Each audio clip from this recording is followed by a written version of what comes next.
ಒಂದು ಮಂಗ ಕಸದ ಬುಟ್ಟಿಯಲ್ಲಿ ಬಿದ್ದಂತಹ ಬಾಳೆಹಣ್ಣನ್ನು ತೆಗೆದು ತಿಂತಾ ಇತ್ತು. ಅದನ್ನು ನೋಡಿದ ತಕ್ಷಣ ನನಗೆ ಇನ್ನೆರಡು ಬಾಳೆಹಣ್ಣ ಕೊಡಲು ಮನಸ್ಸಾಯಿತು. ಬಾಳೆಹಣ್ಣನ್ನು ಕೊಡಲು ಹೋದೆ, ಆದರೆ ಅದಕ್ಕೆ ಭಯ ಇತ್ತು ಅನಿಸುತ್ತೆ. ಬಾಳೆಹಣ್ಣ ಇಸ್ಕೊಳ್ಳಿಲ್ಲ. ರುಚಿಯಾದ ಪದಾರ್ಥವೇನೋ ಸಿಕ್ಕಿರ್ಬೋದು, ಅದಕ್ಕೆ ದಾಹ ಆಗಿತ್ತೇನೋ ಮೇ ಬಿ. ದಾಹ ತೀರಿಸ್ಕೊಳೋದಕ್ಕೆ ಅದು ನೀರನ್ನು ಹುಡುಕ್ತಾ ಇತ್ತು. ಬಾಳೆಹಣ್ಣು ಕೊಟ್ಟೆ, ಕಂಟ್ಲಲ್ಲಿ ಸಿಗಾಕಡಿತೋ ಏನೋ ಗೊತ್ತಿಲ್ಲ, ಕೆಲವೊಂದು ದಿನ ಬಾಳೆಹಣ್ಣು ತಿನ್ನಲಿಲ್ಲ.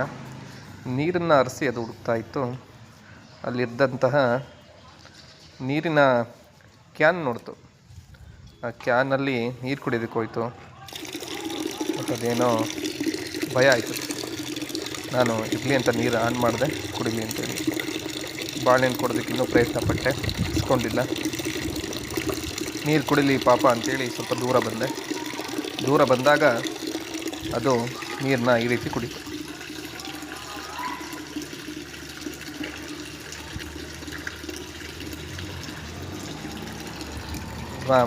ಮನುಷ್ಯರಷ್ಟೇ ಪ್ರಾಣಿಗಳಿಗೂ ಬದುಕು ಹಕ್ಕಿದೆ ಅಲ್ವಾ.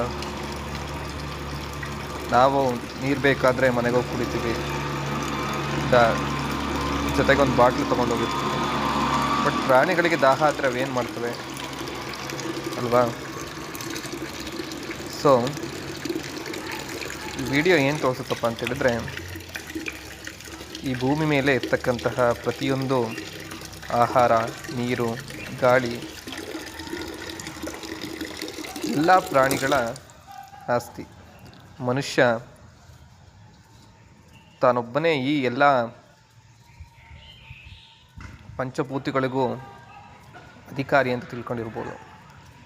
ಆದರೆ ಎಲ್ಲ ಪ್ರಾಣಿಗಳಿಗೂ ಜೀವಿಸುವ ಹಕ್ಕಿದೆ. ಜೀವಿಸಲು ಬಿಡಿ, ನೀವು ಜೀವಿಸಿ.